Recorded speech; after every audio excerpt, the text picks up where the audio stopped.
Boa tarde, amigo internauta. Portal Sustentabilidade, mais uma vez nos estúdios da Flix. E hoje com um tema inovador de verdade. Estamos aqui com Daniel Eder, que é um futurista e irá falar sobre a sustentabilidade, a visão de futuro nos negócios e como enxerga a sociedade neste novo contexto no mundo. Daniel, muito obrigado por ter vindo até os nossos estúdios. Eu agradeço o convite, Roberto. Obrigado. O que é ser futurista no país que tem a Mandiná como referência? Eu acho que isso é uma pergunta muito interessante, porque eu venho de inovação. Eu trabalhei 14 anos com inovação já. Desculpe interromper. Você é austríaco, né? Pois é, sou austríaco. E você está no Brasil há quanto tempo?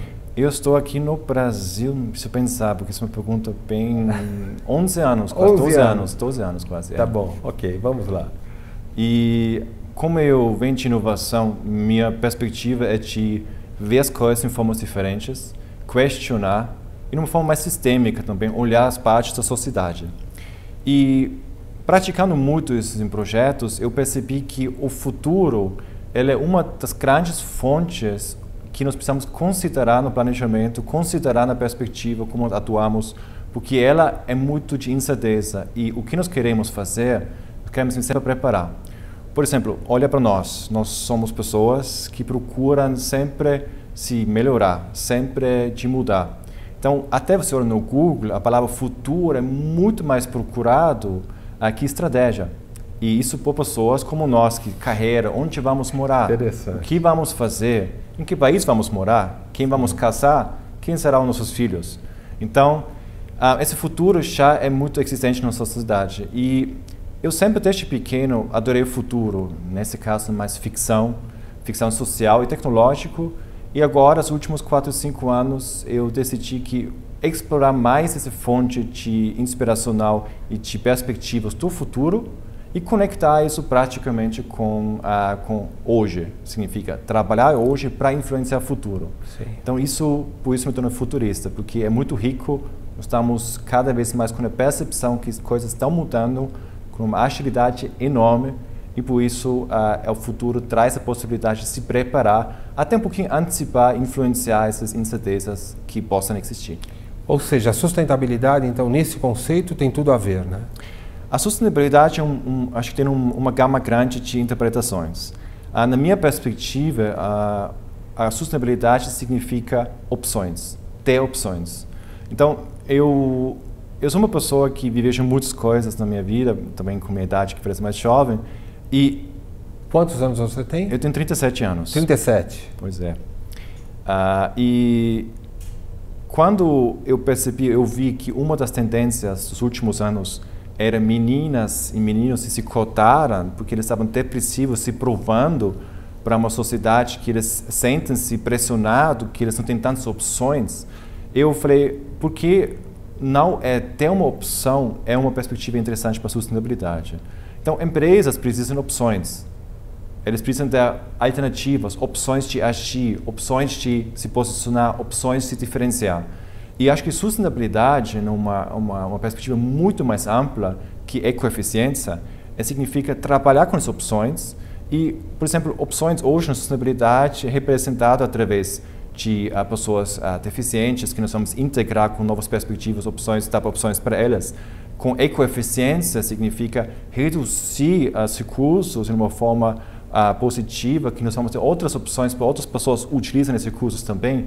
Então, eu acho que a interpretação de opções, eu acho que isso se encaixa muito bem no conceito de sustentabilidade e, para mim, como futurista, gerar sempre novas opções. Sim. Ou seja, é um olhar 360 graus, digamos assim, algo, você chamou de holístico, apesar que a visão holística, a palavra holística no Brasil, leva um quê meio espiritual, né? Que na sua visão não é tanto assim, né? Pois é, eu estou usando essa palavra do inglês mesmo, holístico, e aí tem uma coisa mais ampla, mais sistêmico. Eu creio que além de 360 graus é hoje, mas aí precisamos incluir a perspectiva temporal ainda. Significa o futuro e passado. Sim. Eu sempre falo o seguinte, nós precisamos aceitar o que aconteceu no passado. Nós não podemos questionar o passado, porque ele trouxe nós para cá, e essa cultura, essa sociedade que nós vivemos hoje, ou estamos vivendo hoje, é um resultado do passado. Sim. Nós precisamos sempre criar novas opções no hoje e influenciar o futuro. Então, eu acho que essa perspectiva 360 graus, sim, no presente, até questionar as lógicas de hoje, integrar algumas partes que muitas vezes nós não estamos vendo, ou, por exemplo, o dia a dia nos não permite para explorar, e sim também trabalhar a perspectiva temporal. Isso no Brasil não é um dilema, porque assim, quando nós falamos de uma visão futurista, nós temos que trazer algumas ferramentas básicas, por exemplo, tecnologia, né? E o Brasil certamente é um país que investe pouco nisso e utiliza-se pouco até das tecnologias disponíveis. Como que teu negócio está sendo gerido nesse contexto tão confuso, digamos assim? Um país que não planeja a Copa do Mundo, digamos assim. Não, eu acho que em relação à Copa do Mundo foi muito planejado, até traz alguns frutos que se perdem durante essas explorações. Mas acho que não é um outro assunto que não gostaria muito de entrar. Sim. Eu sei que o Brasil, empresas brasileiras, também como instituições governamentais do Brasil, eles são muito interessados no futuro. É um dos países mundiais que o interesse existe tremendamente para as mudanças, as incertezas para explorar. Então, por um lado, acho que todo mundo, sim, eu concordo com esse ponto, que planejar e executar acho que pode ser melhorado de uma forma certa, mas está muito já melhorando. Eu estou percebendo isso nas empresas. Você acha isso? Você acha que as empresas estão evoluindo com relação a essa visão? Eu estou aqui 11, 12 anos. Sim. O que eu vi nas empresas, acho que que bom. Acho que uma velocidade extremamente alta de experimentar e ver até se encontra. Acho que é totalmente normal que precisamos experimentar, e acho que esse é o futuro, essa é a parte da inovação, onde você precisa experimentar até você encontra o que é certo para cada contexto. Sim. Porque tentativa e erro. Claro, não tenho certeza. E acho que essa parte, o que define inovação, o que define o futuro, significa olha as opções, experimenta que isso dá ou não, porque cada contexto, cada circunstância é diferente. E cada empresa brasileira, como o país também, precisa encontrar a mesma forma para trabalhar o futuro. Sim. Então, acho que não tem certo ou errado. Acho que é uma forma de encontrar, e isso é totalmente um processo normal. Tá, você naturalmente possui e dá consultoria para grandes empresas, né? Existe o risco desse teu olhar estar voltado para uma visão das grandes empresas que são fundamentais para o Brasil, que estão de fato tendo um olhar futurista, ou isso está indo além das grandes empresas e contaminando positivamente empresas que buscam ser grandes, e grandes não pelo faturamento, mas grandes pela essência da empresa por si só? Eu coloquei como meta pessoal criar novas opções. Essa é baseado na minha vivência que eu tinha. Então, eu trabalho em várias formas diferentes. Eu tenho, por exemplo, uma conversa sobre o futuro. É um grupo gratuito onde pessoas se encontram que têm interesse sobre o futuro. E crescemos em um ano, agora temos 440 pessoas que ativamente participam. Cada encontro tem 50, 60 pessoas. Onde são feitos os encontros?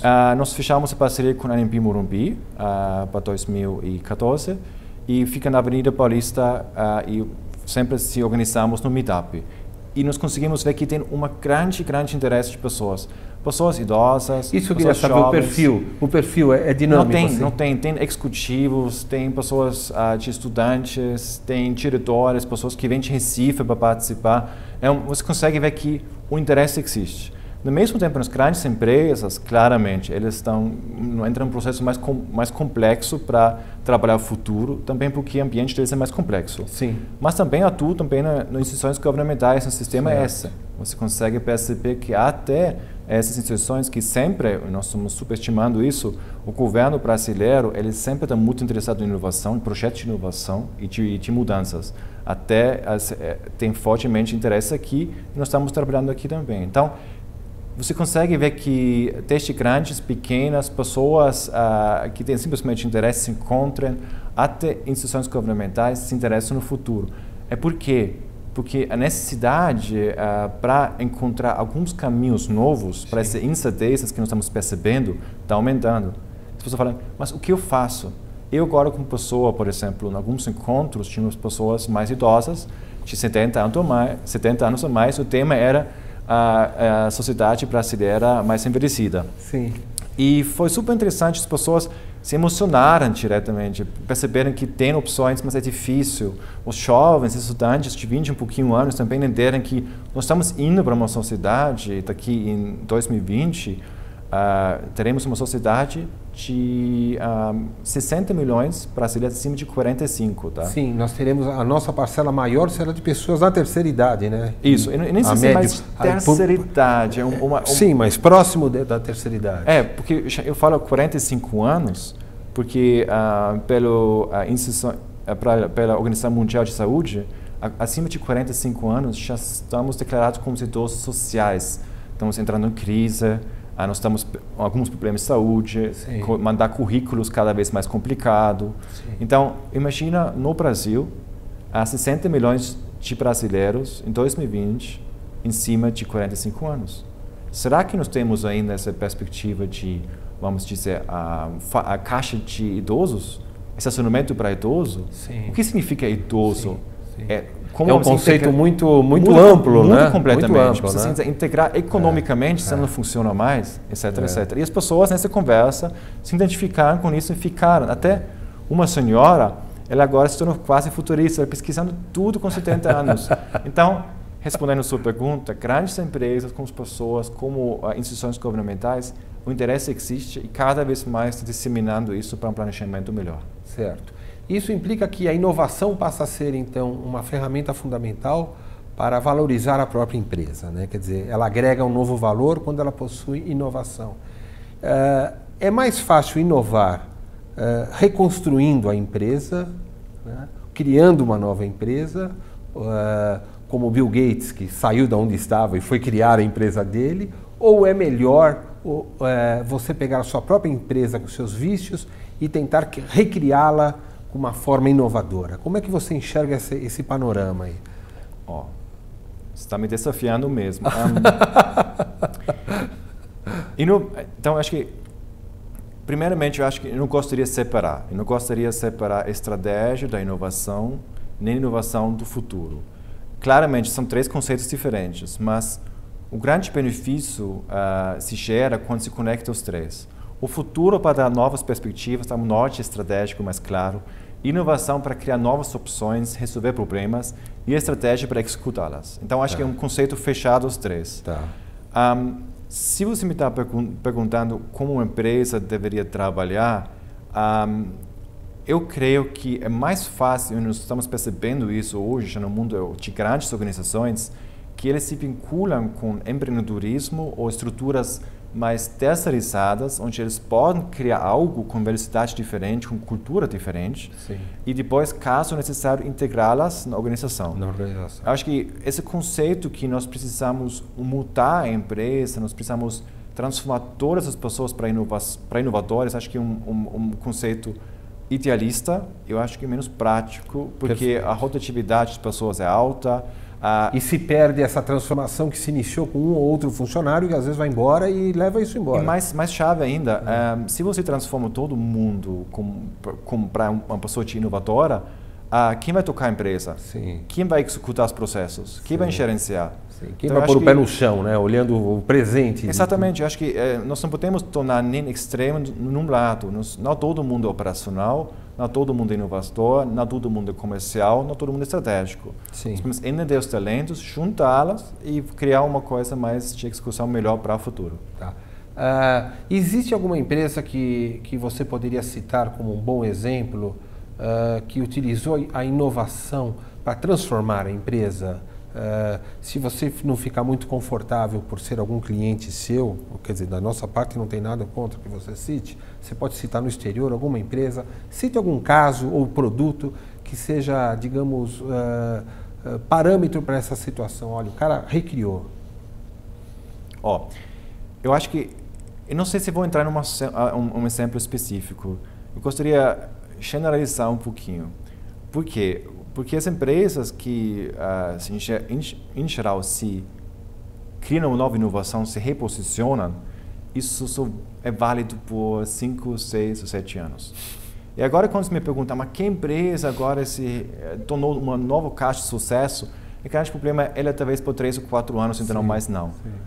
Você consegue ver, todo mundo, Cirque du Soleil, todo mundo cita como exemplo específico, mas está em crise. Sim. O que passou? Sim. Apple, super legal, mas está em crise. Microsoft era super legal, mas está em crise também. E cada um está tentando, tem crises diferentes, desafios diferentes. Dependendo do nicho de negócio que se encontra, concorrência. Exatamente. O ponto é que inovação com o futuro não pode ser um projeto, precisa ser um processo. Por isso quero integrar isso, por isso precisa ser uma estratégia mais ágil, por isso precisa constantemente validar essas mudanças, como eles possam impactar no seu negócio, como você pode ajustar lentamente. Eu acho que fazer um projeto, se reposicionar, depois acreditar que vai funcionar, acho que não é uma solução. Acho que precisa é uma integração de inovação constantemente para gerar opções, o futuro para perceber as mudanças de uma forma mais ampla e olhar como se impactam e a estratégia para executar. Acho que é um processo constantemente. Senão, somos casos de sucessos que a mídia pode citar sim, mas para 2, 3, 4 anos depois não mais. Então, eu acho que sustentabilidade significa vamos tirar um valor para a sociedade e claramente para nós, nesse jeito que nós vamos conseguir fazer durante um tempo maior e não simplesmente só um ciclo de presidência. Tá. Algumas empresas conseguiram gerar valor, né? Isso consegue ser mensurável? Claro. Existem ferramentas? Como que isso é feito para que seja palpável, para que não fique no campo dos sonhos? Nós, alguns anos atrás, foram lançados muitos livros, muitos práticos para criar novas experiências. Experiências porque experiências têm um vínculo afetivo com emoções e o consumidor toma a maioria das partes das decisões baseado no vínculo afetivo, nas emoções que ele sente. 7, 8 anos atrás, experiências foi muito interpretado como pura emoção, não por influenciar o modelo mental, nem também gerar um benefício no contexto onde ele está tão profundamente. Hoje no dia, quando eu falo sobre geração de valor, nós precisamos considerar 3 ou 4 partes. A primeira parte é que a geração de valor é feita através do vínculo da empresa que ele tem com esse cliente, que ele tem para consumir, para ter uma interação, para conhecer esse produto.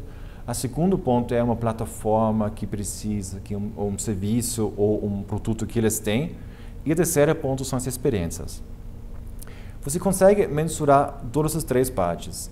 A experiência você consegue medir através quanto vínculo de confiança, quanto reconhecimento da marca, quanto valor ele em troca. Porque você me pergunta geração de valor. E geração de valor tem como princípio a proposta de valor. E proposta de valor significa eu gero um valor para ti que você percebe com valor, não que eu acredito como consumidor. Que é isso. No mesmo tempo, você transfere um valor para mim. Então não tem esse conceito que eu quero simplesmente te atender, não. Sempre tem uma transferência de valor. O conceito de valor significa transferência de valor. Eu ofereço para você, pode ser um produto, serviço, experiência, que você utiliza nesse contexto, no momento onde você está. No mesmo tempo, você dá uma coisa em retorno para mim. Bom, o que o consumidor pode gerar é reputação para a empresa. Reputação, então seria isso. Dinheiro, acesso de dados da sua rede, acesso às suas redes, sua confiança. Então, essas partes é uma troca de valor. Nós não podemos interpretar mais como era antes, que pura experiência e a empresa precisa atender qualquer cliente para que ele sente-se confortável, simplesmente isso não.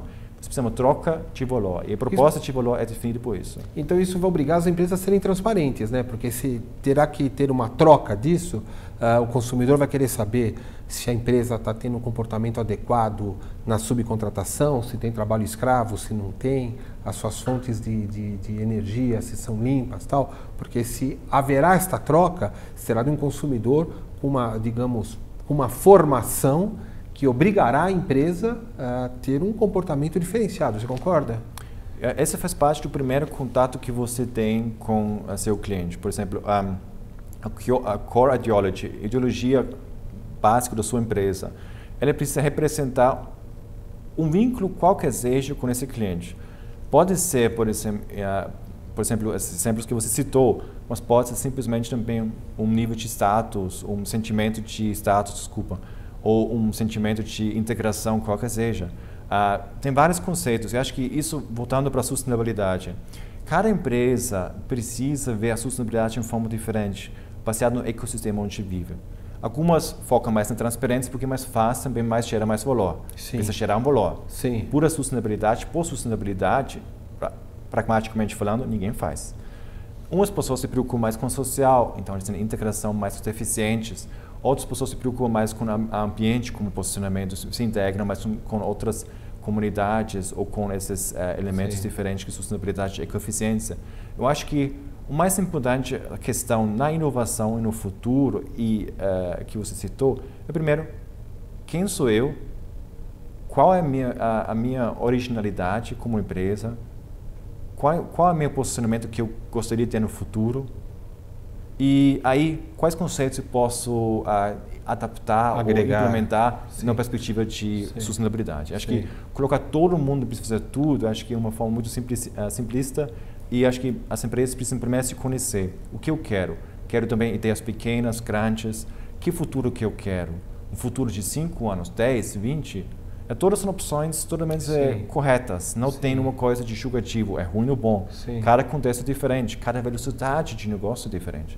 Acho que esse é um ponto para considerar. O Philip Kotler fala no livro 3.0 que as empresas devem parar de se preocupar com o consumidor e começar a se preocupar com o ser humano que tem alma e espírito. Sim. Nós estamos chegando, então, arriscaria ousar na pergunta, onde nós estamos fundindo espiritualidade, negócios, uma visão. Está tendo uma área a ser descoberta aí ainda um pouco confusa nesse processo? O que nós estamos percebendo, teste no branding, teste no marketing, teste na criação de serviços e produtos, que o ser humano está no centro. E o ser humano é um complexo. Por exemplo, hoje estou aqui, eu tenho uma carga emotiva, eu tenho uma carga lógica, eu tenho uma necessidade física. Então, cada um desses depende do contexto onde eu estou. Se essa pessoa está uma forma emotiva, numa forma que precisa de um equilíbrio, ela utiliza uma coisa mais espiritual para se equilibrar, eu como empresa não preciso atender isso, mas tenho pelo menos uma perspectiva que ela talvez tenha uma tendência para procurar um equilíbrio numa forma. Esse é o meio dele de conduzir as coisas. A empresa não precisa talvez saber exatamente sobre a espiritualidade, mas a pessoa nesse momento ela procura um equilíbrio. Como se pode procurar esse equilíbrio? Algumas pessoas procuram isso na natureza, outras pessoas na espiritualidade, outras pessoas encontrando outras pessoas. Então, você consegue ver, você foca no humano, na pessoa, na complexidade como ele é, e entendo que ele precisa de um equilíbrio. E eu tenho uns produtos que oferecem um equilíbrio, consigo atender muitas coisas. Eu não ofereço um produto, um serviço, eu ofereço uma experiência. Eu te ofereço um equilíbrio. Quem não gostaria de um equilíbrio, por exemplo? Então, você trabalha em formas diferentes. Parece abstrato, parece. Mas Coca-Cola, por exemplo, nos últimos tempos faz propagandas maravilhosas. Se você consegue ver que está rodando, por exemplo, eles fizeram, colocam num campus nos Estados Unidos, colocar Coca-Cola livre, né? Mas você não consegue abrir sozinho. Você precisava de outra pessoa para se juntar. Por que outra pessoa para se juntar, para abrir? Que ideia, por que isso? Sim. Porque no primeiro dia no campo, na faculdade que você está, você conhece ninguém. Então, o mais importante é você faz vínculos afetivos com as pessoas. Sim. Então, Coca-Cola é um produto. É uma plataforma, como eu disse, uma plataforma onde você gera experiência.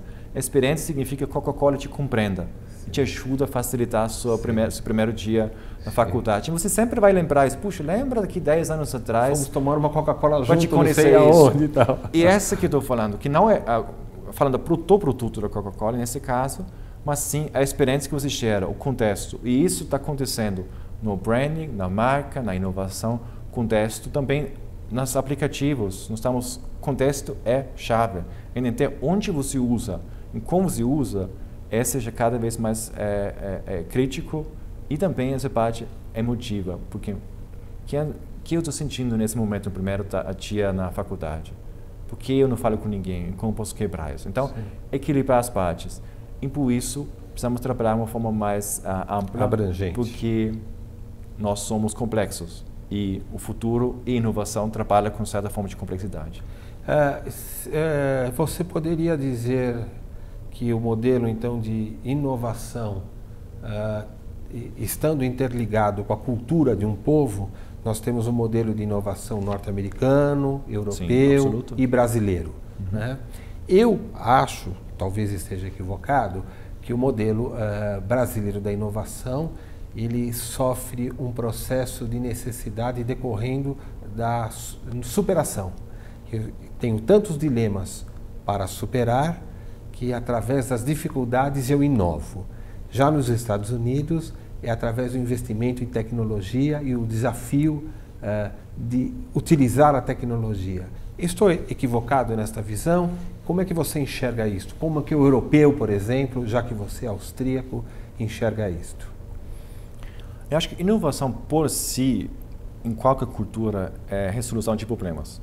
Solução de problemas. Solução de problemas. O problema pode ser complexo, pode ser simples, pode ser um produto, Sim. pode ser serviço, pode ser um relacionamento. Mas é uma solução de problemas. Nos Estados Unidos, tem algumas coisas que não tem nos outros lugares no mundo.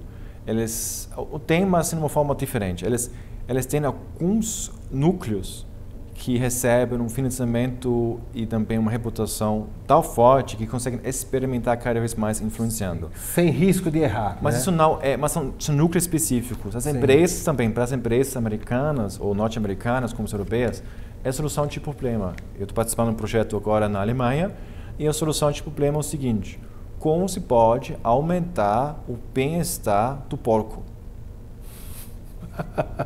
Por quê? Porque o governo definiu que tem verbos para investir para tecnologias novas que beneficiam o bem-estar do porco e aí as pessoas começam a inovar. Então, todo mundo tem. Eu brasileiro, acho que só para... Eu sei que nós temos tempo, acho que está... Não, temos mais uns minutinhos, fica à vontade. Perfeito. Acho que uma coisa que nós estamos percebendo, nós estamos vivendo uma sociedade assíncrona. Significa, eu mando uma coisa no WhatsApp, você lê em outro momento, eu consumo não mais de uma forma linear. Sim. O tempo, carreiras, tudo isso está entrando de uma forma não mais linear, mas totalmente parece quase bagunçado. Falando sobre inovação, eu acho que o brasileiro, tem uma coisa maravilhosa. Eu acho que ele poderia explorar isso de uma forma muito boa, talvez até transformar isso numa forma de gestão para inovação ou para estratégia. Chama-se jeitinho.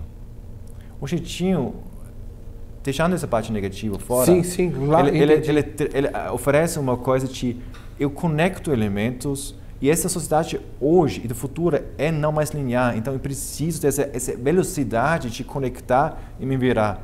Eu acho que isso, por exemplo, respondendo indiretamente a tua pergunta, a inovação brasileira, acho que tem um jeitinho e acho que isso é totalmente válido. Acho que cada cultura precisa encontrar a própria forma de inovação e acho que até além disso, acho que esse jeitinho, nos próximos anos, acho que poderia se tornar uma ferramenta super legal caso algumas pessoas vão ajudar a transformar isso numa gestão mais... Nós deveríamos achar um jeito de engarrafar o jeitinho para poder vender isso daí como um produto, né? Isso, eu acho que mundialmente, verdade, acho que é uma possibilidade de exportar uma das habilidades mais fortes da cultura brasileira. Pessoalmente, eu tive uma experiência no século passado, né? Quando eu trabalhei na Philips aqui no Brasil, e os holandeses, quando havia uma troca de gestão e vinha um novo diretor, ele ficava impressionado que diante de um grande problema, cada um de nós, no nosso departamento, dava um jeitinho. E ele ficava surpreso com isso, porque ele vinha de uma formação cultural que seria necessário passar por vários processos de análise para se chegar a uma solução e, de repente, alguém tirava uma solução da cartola, um coelho da cartola e resolvia com um jeitinho. Acho que precisa de um equilíbrio. Acho que uma parte precisa processar, trabalhar mesmo, e a outra forma mais de jeitinho. Acho que precisa equilibrar isso. Puro jeitinho é caos. Sim. Puro planejamento rígido não serve mais. Sim. Então, acho que essa abertura para exatamente isso. Eu acho que isso é um elemento muito importante para a inovação e para a estratégia. Antes de nós terminarmos, fale um pouquinho da criação coletiva e se o Brasil, então, nesse campo que você está dizendo do jeitinho, teria, digamos, os temperos adequados, né, para fazer a nossa feijoada, a nossa criatividade coletiva, colocando esses vários temperos na mesma panela. Aí preciso provocar. Eu trabalhei muitos anos numa empresa que trouxe essa parte colaborativa para o Brasil e até estimulou e criou grande parte do mercado para essa criação colaborativa, co-criação. Eu acredito em colaboração, eu acredito em cooperação. Colaboração das pessoas. Eu acredito em colaboração e cooperação, mas momentos específicos diferentes. Sim. Eu acho que colaboração é super rico e super forte para alinhar as pessoas, para captar os insights, para disseminar, para criar uma mobilização. Acho que é extremamente importante. Cooperação, que muitas pessoas querem negar, infelizmente, é para executar. Se todo mundo começa a executar de uma forma só, dificilmente terá um alinhamento. Porque alguém precisa decidir para tocar adiante, talvez. Não uma pessoa, talvez, mas uma estrutura Sim. que puxa e alinha constantemente. Então, é mais cooperativo. Aqui o Peter Drucker chama Stint, que é um elemento onde pessoas, 3, 4, 5 pessoas se juntam para um projeto de 6, 8, 9, 10 meses e executam e depois se desmontam mais uma vez. A colaboração é extremamente importante. Até nós no futuro temos um produto que chama-se Crowd Envisioning, onde usamos a multidão para captar as perspectivas da complexidade da sociedade, reintegrá-las e criar uma visão mais clara e depois utilizar formas diferentes para criar produtos, depois executá-las em formas com cooperação. Então, é uma mistura.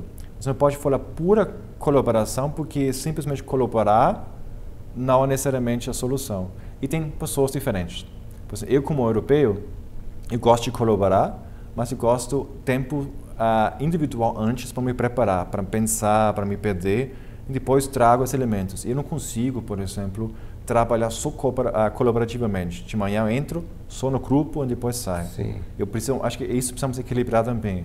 Nossa sociedade tem esse tempo individual para também refletir em conhecer-se melhor, autoconhecimento, tudo isso, quem sou eu, que procuro, que Deus eu tenho, e depois essa parte de colaboração, esses estímulos, esse alinhamento, essa mobilização, com essa cooperação depois para executar. Acho que é uma coisa misturada. Tá. Nós já estamos em cima. Você vai ter que voltar aqui, você vai prometer para mim que voltará, porque... Seria um prazer. Mas eu quero te fazer mais uma pergunta. Então não é necessário ter um prazo de começo e fim definido para que as ideias não fiquem soltas a ponto de não surgir nenhuma solução prática? Ou seja, criar um modelo de trabalho dessa forma, eu tenho que apresentar um resultado até dia X. Vamos ser pragmáticos. Quanto tempo você quiser, quanto dinheiro você quiser, talvez você não entrega. Porque as prioridades mudam, os elementos aqui. Nós somos seres que precisam, de certa forma, uma pressão. Pode ser uma pressão de entrega, pode ser de dinheiro, ou pode ser aqui, mas uma certa pressão precisa existir. Então, se nós vamos colocar isso com data, acho que precisa. Eu conheço muitos exemplos de inovação também. Às vezes, um pouquinho de pressão ajuda para agilitar isso. Porque a parte de inovação tem uma parte super rica, super interessante, mas também perigosa. Quando se olha na sociedade mais ampla, você pode se perder rapidamente. Se você não no futuro é igual, o futuro é múltiplo, tem várias possibilidades no futuro. Então você precisa trabalhar com uma pergunta chave, focal, começa a explorar no redor. Talvez volta às vezes para caos, ida, volta para caos, mas você precisa uns limites, umas barreiras. E isso nesse caso é recursos, tempo, entregas. Senão você perde. Senão sem isso você não é produtivo, nem consegue entregar. Perfeito. Daniel, muito obrigado. Foi uma aula para mim também, tenho certeza que para o nosso público, e eu tenho certeza que não faltará oportunidade para a gente aprender um pouquinho mais e imaginar o futuro que nos aguarda e como criar um futuro mais digno para cada um de nós brasileiros e para o mundo como um todo, né? Eu agradeço o convite, Roberto, e sempre. Muito obrigado. Tá? Pessoal, estamos terminando aqui o nosso programa de hoje. Portal Sustentabilidade falando sobre inovação, sobre o futuro e sobre as preocupações sociais que têm sido sempre o norte do nosso programa. Acesse o nosso site e veja as nossas entrevistas sobre todos esses temas e estou solicitando que nos envie sugestões para que a gente possa conduzir de forma mais adequada um programa feito especialmente para você. Obrigado, até mais, bye bye, um abraço.